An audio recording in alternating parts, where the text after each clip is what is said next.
Bueno, yo creo que estamos listos para empezar. Buenos días a cada uno de ustedes. Mi nombre es otra vez Ana Ferreras. Soy la nutricionista SNAP del Concilio de Hispano de la Salud. Y aquí tengo a Sure, mi con...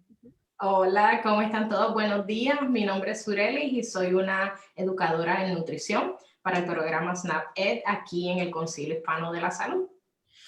Así que sean todos muy bienvenidos a comer saludablemente y ser activos. En nuestra última lección hablamos sobre los granos y por qué es importante elegir granos integrales y les enseñamos también cómo identificarlos.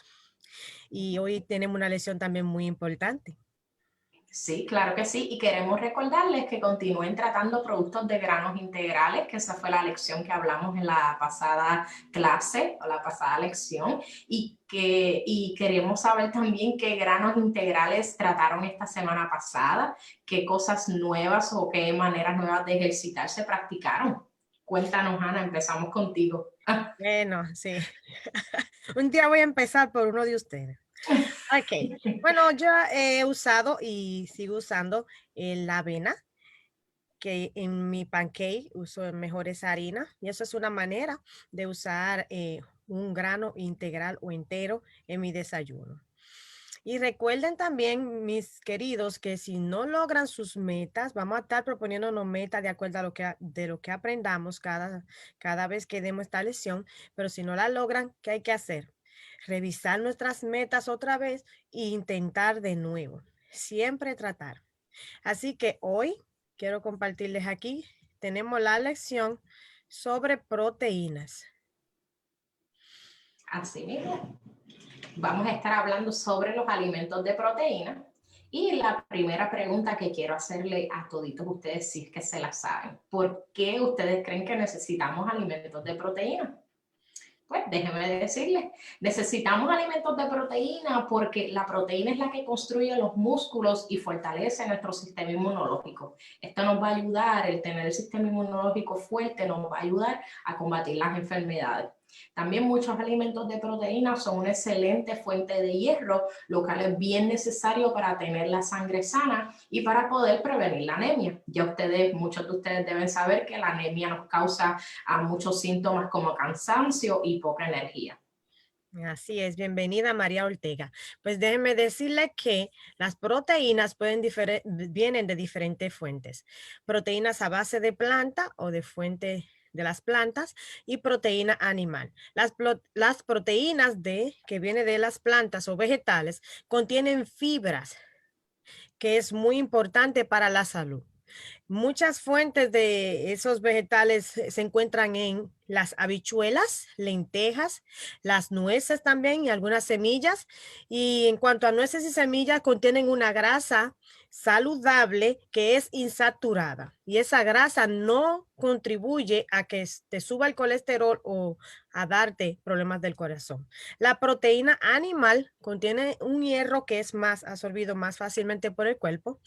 La proteína animal, a diferencia del pescado, sí contiene una grasa saturada, que cuando eso sube contribuye a problemas del corazón. La proteína animal no contiene fibra. Asimismo, hablemos ahora sobre los ejemplos de equivalentes en onza. Y la cantidad diaria recomendada de proteínas se indica en onzas. Es muy parecido a lo que discutimos en la lección de los granos. El concepto es el mismo al de las medidas equivalentes. Así que ejemplos de equivalentes en medidas serían 12 pulgadas igual a un pie, 100 centímetros igual a un metro y una taza de líquido es igual a 8 onzas de líquido. Así que una onza equivalente es la cantidad de un alimento proteico o que tiene proteína y tiene aproximadamente la misma cantidad de proteína que una onza de carne molida. Así es. Bienvenido a Lesis. Esto puede ser un poquito confuso, así que ahí está las cantidades de alimentos considerados equivalentes a una onza. Por ejemplo, una onza de carne bajo grasa o magra, pollo, pescado cocido, es también una onza, es equivalente, lo consideramos una onza. Un huevo grande es equivalente a una onza. Media taza de nueces, media onzas, perdón, de nueces, como 12 almendras, 24 pistachos, 7 walnuts, es considerado una onza. un cuarto de taza de tofu, si se va a comer un cuarto de taza de tofu, es considerado una onza. Si se va a comer un cuarto de taza de lenteja o cualquier tipo de habichuela guisada, es considerado una onza. Si se va a comer una cucharada de mantequilla de maní o de almendra, cucharada sopera, es considerado una onza. Si se va a comer 2 cucharadas soperas de hummus, que son los garbanzos triturados y sazonados, es considerado una onza. Si se va a comer una onza de tempeh, que es la soya fermentada en forma como de bizcocho, eso es equivalente a una onza. Oh, mira qué bien. Entonces, Ana, ¿cuánto sería un equivalente en onzas si yo quiero comerme un pedazo de pechuga de pollo o una hamburguesa? Bueno, en cuanto a ahí ven una tabla que le va a decir las porciones de comunes de alimentos con proteínas que usualmente se compran. Recuerden que en los restaurantes rápidos que venden hamburguesas, la mayoría de esas hamburguesas contienen 4 onzas o más de proteínas. ¿Ok? Pero aquí pueden ver que una hamburguesa pequeña, bajo grasa, tiene 3 onzas equivalente. Si es media pechuga de pollo pequeña, es 3 onzas equivalente. Si es una pieza pequeña de pescado, es como 3 onzas equivalente. Y si es 2 cucharadas soperas de mantequilla de maní, es 2 onzas. Si te va a comer media taza de tofu, ahí ya tú estás incluyendo 2 onzas. Recuerda que un cuarto es una onza, sea de tofu o sea de habichuelas cocidas o lentejas. Pero si es media taza de habichuela, entonces ahí hay 2 onzas. Una onza de nueces, 2 onzas. Recuérdate que media onza es una onza equivalente y un huevo grande es una onza equivalente. Mira qué bien. Y aquí entonces viene la pregunta, como le llaman, de los 64,000 chavitos. Ujú. ¿Cuánto de proteína necesitamos cada día? Pues bien chévere. Aquí le vamos a dar la información y lo puede ver ahí en la pantalla. Para las edades de 1 año, un niñito de 1 año, la cantidad recomendada es 2 onzas equivalentes. Para las edades de 2 añitos hasta los 8 años, la cantidad recomendada es de 2 a 5,5 onzas equivalentes. Para las edades de 9 a 13 años, la cantidad recomendada es de 4 a 6,5 onzas equivalentes de proteína. Para las edades de 14 a 18 años sería de 5 a 7 onzas equivalentes. Y para adultos como nosotros, la cantidad recomendada es de 5 a 7 onzas equivalentes. Recuerde que estas onzas son equivalentes y no son un tamaño de porción. Muy bien. Alessi dice, Ana y Sureli, dímelo. Proteins, my favorite food group. Wow. Es Exacto, verdad, ¿eh? por eso tiene músculos grandes. Exacto. Tú ves, Alessi, yo creo que ya por ser grande y si hace mucha actividad, él necesita el tope, las 7 onzas. Yo creo que yo necesito 5, ¿verdad? Pues ahí eso le quería mostrar también, que use el tamaño de la palma de sus manos para usted saber más o menos cuántos son 3 onzas de proteína, principalmente cuando va a consumir carne. Entonces, por ejemplo, recuerde que un huevo es una onza, 3 onzas de pollo es como del tamaño de la palma de la mano, viene siendo 3 onzas, y media taza de habichuelas son 2 onzas. Ok, qué bien, buena información. Y recuerde también que de 5 a 7 onzas equivalentes de proteína es el total que la mayoría de los adultos necesitan en un día entero.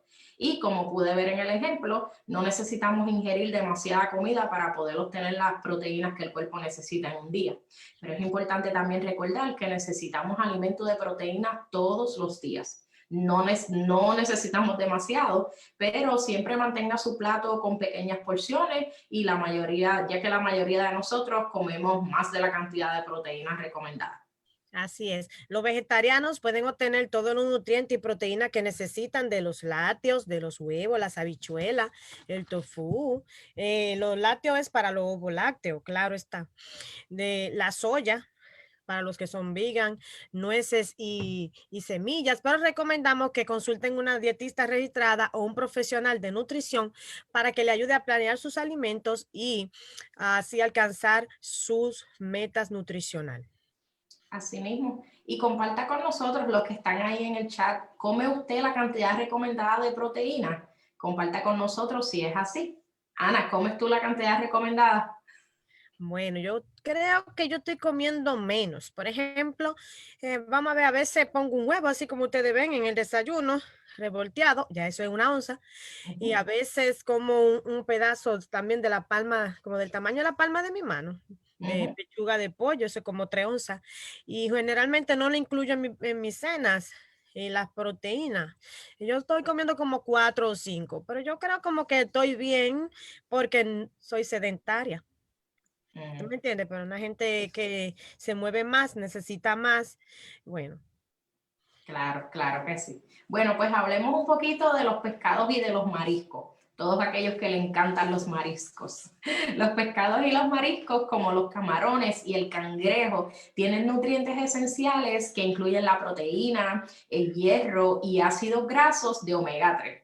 Los ácidos grasos de omega 3 ayudan a que podamos mantener nuestro corazón saludable y el pescado y los mariscos son bajos en grasas saturadas. La dieta baja en grasas saturadas reduce el riesgo de las enfermedades del corazón. Póngale ojo a eso.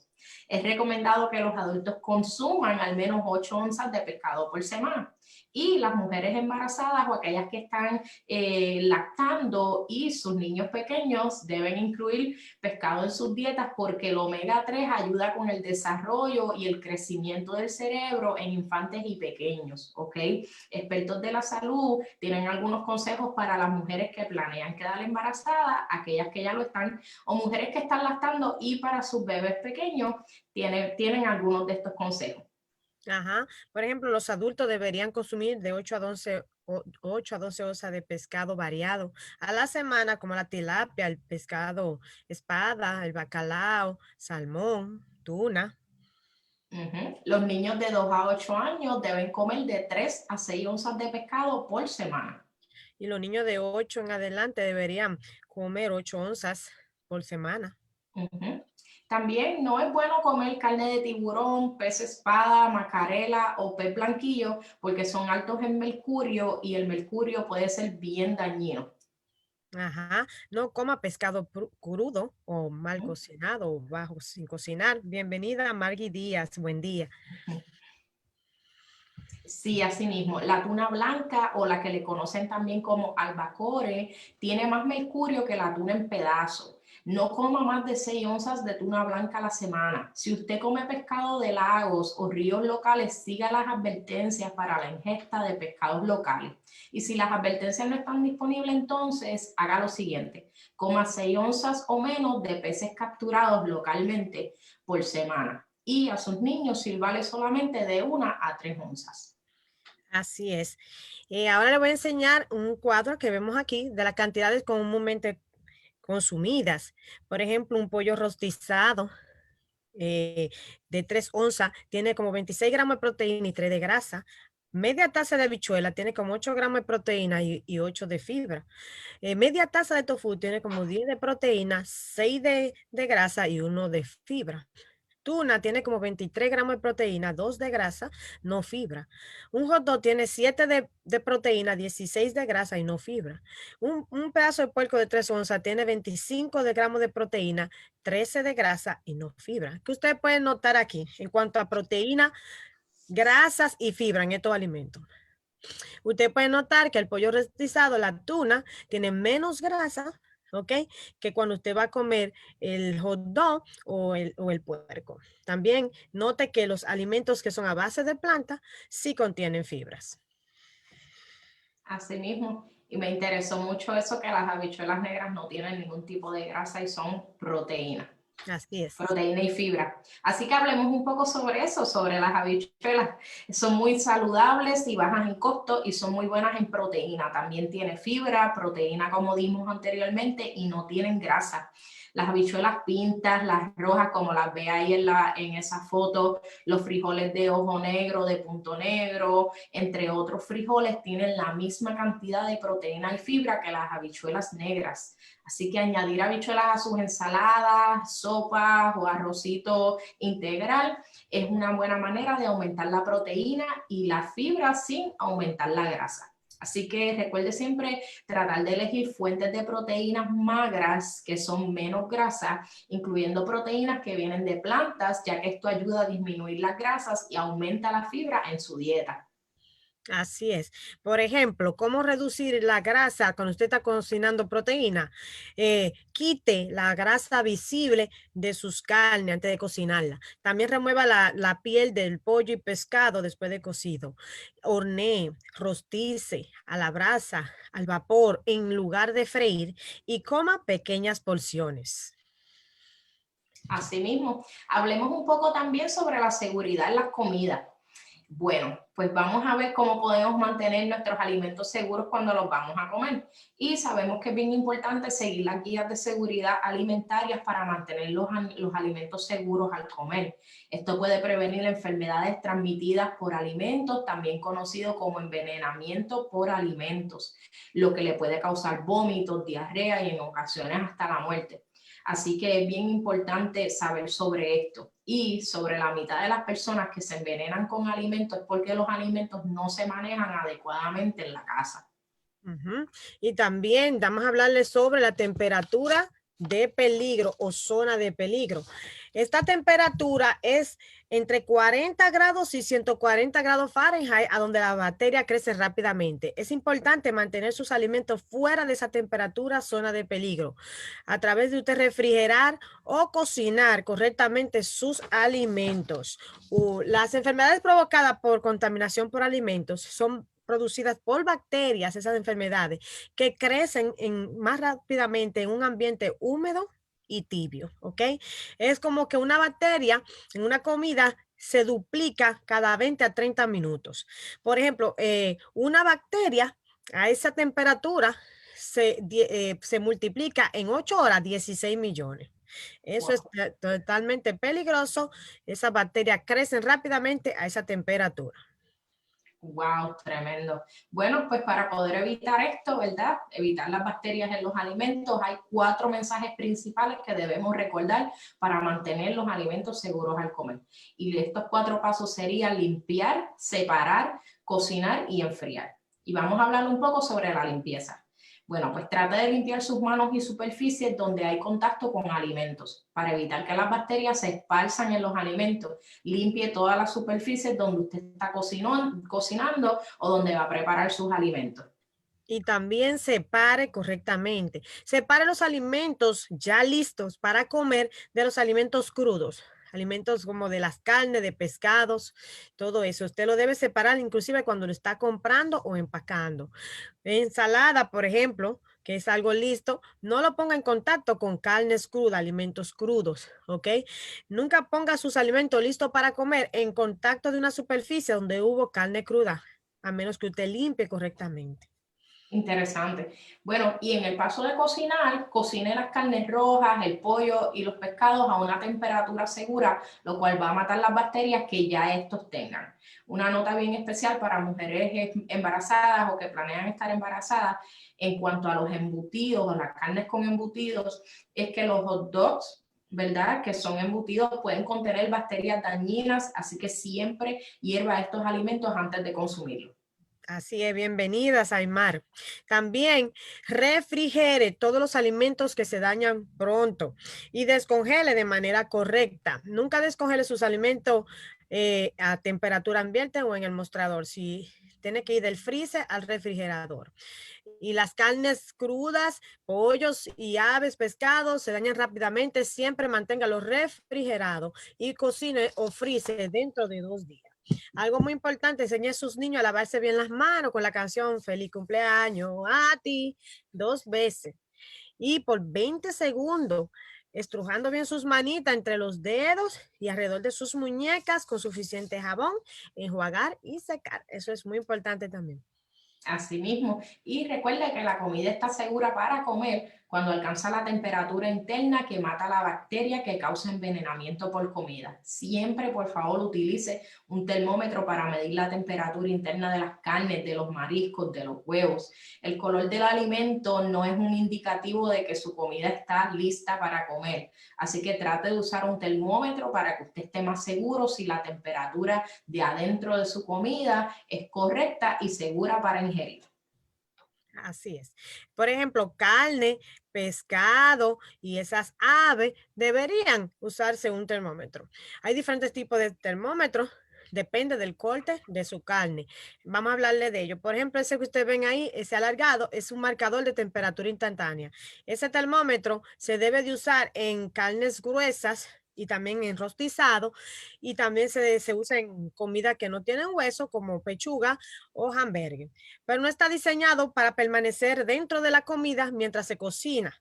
Usted debe de insertarlo de 2 a 2,5 pulgadas de profundidad en la parte más gruesa de su comida y debe de leer de 15 a 20 segundos. Ese es el más barato, pero necesita calibración. Que la calibración es chequear y asegurarse que está leyendo la temperatura correctamente, y se hace a través de ponerlo en un vaso con hielo bien helado. Una vez esté en ese vaso con hielo, la temperatura debe de ajustarse a 32 grados. Cuando esté leyendo 32 grados, ahí insertado en el vaso, ya está calibrado. Asimismo, también ahí en la pantalla puede ver el digital, el termómetro instantáneo digital. Este es mi favorito porque este termómetro funciona para medir la temperatura en comidas gruesas o finas, aunque no está diseñado para dejarlo en los alimentos, pero le lee la temperatura de su alimento en 10 segundos. Así que por eso este es mi favorito. Así es. Y ese que ustedes ven que tiene un cordón, ese es el cable de horno. Este termómetro se es usado en la mayoría de los alimentos y puede ser usado dentro del horno o fuera del horno también para tomar la temperatura. Se pone alrededor del alimento, ese cablecito, ¿ok? Mientras está adentro con el horno, pero la parte que va a leer la unidad se mantiene fuera. Evite accidentes, se mantiene afuera la parte que usted va a leer, ¿ok? Que es la base. Y lee la temperatura mientras cocina. Asimismo, los termómetros emergentes que no están ahí en la pantalla, pero los termómetros emergentes son utilizados comúnmente en los pavos y en algunas otras carnes. Normalmente vienen incluidos ya en la comida que usted compró. Y es recomendado que se tome la temperatura de ese alimento con otro tipo de termómetro también para ir a la segura de que su alimento es seguro para comer. Así es, son esos que tienen como un puntito rojo del Sí. pavo. Bueno, los expertos recomiendan que compremos y usemos el digital, termómetro digital, o alguno que lea instantáneamente, o ese de cordón, ¿ok? Esos son más confiables y no necesitan ser calibrados, pero usted lo puede encontrar en línea o en ciertas tiendas, como de día 20, pero chequee bien los precios como quiera. Ahora le voy a enseñar una técnica que usted debe tomar en cuenta cuando va a usar termómetros. Usted debe de insertar el termómetro pasado el hoyuelo que está en el vástago o en el tallito. Usted debe, ese hoyuelo debe ser bien adentro del alimento, porque eso es lo que lee la temperatura. Así que cuando lo va a usar para piezas finas, como una hamburguesa, como ustedes ven ahí arriba, se debe insertar por los lados. Por los lados, si es una hamburguesa, una pechuga de pollo o un filete, es por los lados que se entra y el hoyuelo debe estar cubierto. No se debe insertar desde arriba, como ven abajo, porque el hoyuelo puede salir y no leer la temperatura correctamente. Asimismo, y en platos que contienen huevos, guisos o sopas, tome la temperatura en diferentes partes del plato de la comida. Y antes y después de usar el termómetro, lo puede limpiar con agua caliente y jabón y siga las instrucciones del termómetro que están en la cajita. Bienvenida, Marlene. Entonces, por ejemplo, la temperatura interna de los alimentos puede ser diferente de un tipo de carne a otra, por dos razones, porque la temperatura a la cual una bacteria muere, que está en una carne, es diferente a otra bacteria que está en otra carne. Y también la temperatura que se requiere cocinar cierta carne es diferente a otra. Y ahí ustedes pueden ver que carne de vaca, puerco, jamón, filete de cordero, chuleta y rotizado debe ser cocinado a una temperatura interna de 145 grados. Asimismo, el pescado y los mariscos son seguros para comer cuando su temperatura alcanza los 145 grados. Carne molida, como esa también de vaca, cordero, puerco, 160 grados temperatura interna. La carne molida requiere más alta temperatura porque en el proceso de molerlo entra en contacto con diferentes superficies y puede estar contaminada con bacterias. Sí, y los platos que contienen huevos son seguros para comer cuando su temperatura alcanza los 160 grados. Lo que es pollo, pavo y todas las aves también molidas es a 165 grados su temperatura interna. Así mismo. Y hablemos ahora un poco, Ana, sobre los termómetros de nevera o los termómetros de refrigerador. Y al principio de la lección, tú estabas hablando sobre la zona peligrosa, que es donde crecen más rápido las bacterias. Por esta razón, no debemos dejar afuera ningún tipo de alimento por más de 2 horas, ni carnes, ni productos lácteos, ni sobras del día anterior. Y es importante asegurarnos que en su nevera o en su refrigerador mantiene la temperatura correcta para que estos alimentos estén seguros por eso es importante que tengamos un termómetro de nevera o de refrigerador. Okay, el refrigerador debe tener una temperatura de por debajo de 40 grados, pero sobre 32 grados para mantener los alimentos fuera de la zona peligrosa donde crecen las bacterias. Así es.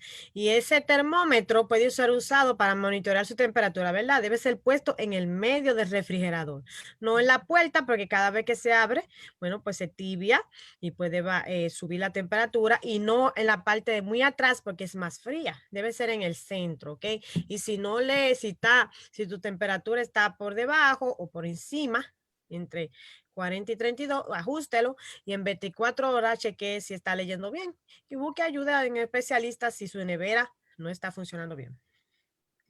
Así mismo. Y recuerde que las carnes crudas, el pollo, el pescado se dañan más rápido, así que cocínelo también, cocínelo o también puede congelarlo de 1 a 2 días después de comprado.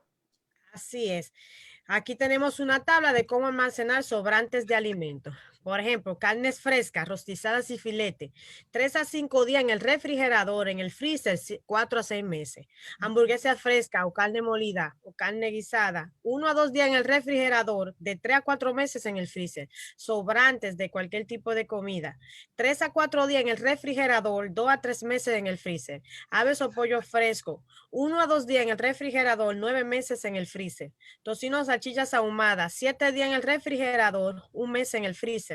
Huevos frescos enteros, 4 a 5 semanas en el refrigerador y no se frizan. Las salchichas no cocidas, 1 a 2 días y en el freezer 1 a 2 meses. Los perros calientes ojos 2 semanas si está sin abrir, abiertas 1 semana en el refrigerador, 1 a 2 meses en el freezer. Las comidas listas 2 semanas sin abrir, 3 a 5 días ya abierto, 1 a 2 meses en el freezer. Bienvenida Yesenia y Spanish Ángeles también. Pescados y marisco 1 a 2 días en el refrigerador, 3 a 6 meses en el freezer. Recuerden, elija proteínas de plantas como las habichuelas, lentejas, las nueces y las semillas, porque son bajos en grasa y contienen fibra, mientras que la proteína animal no. Y también quite la grasa visible si va a elegir proteína animal, remueva la piel, rostice a la brasa, al vapor en lugar de freír y coma pequeñas porciones. Así mismo, muy buena información. Así que creo que hemos llegado al final de nuestra lección y quisiera saber quién se propone una meta especial con respecto a las proteínas. Si Alessia anda por ahí, que diga su meta. ¿Qué usted cree? Claro Damos que las sí. gracias que estuvieron con nosotros. Revisen estas lecciones con su familia. Vamos a resumirla nuevamente en febrero y durante el mes de enero ustedes van a recibir videos educacionales y vamos a compartirle también los ejercicios. Sí, que busquen el link de los ejercicios ahí en los comentarios o en la página de aquí de Snap. Así es. Entonces, si tienen alguna pregunta, recuérdense también dejarlo en el chat, que en cualquier momento les respondemos. Ok, vamos a permanecer un minuto. Saludos a Albania Reyes, que también nos está viendo. Albania, bienvenida también. Revisen estas lecciones, son muy importantes. Y las recomendaciones en cuanto a la cantidad de proteínas fueron dadas, si ustedes supieran, ayer salió la guía dietética para los americanos 2020-2025. Y Ujú. ahí por eso vieron las diferentes edades y las recomendaciones. Claro Muchas que sí. gracias por compartir, mi querida, dice Spanish Ángeles. Gracias.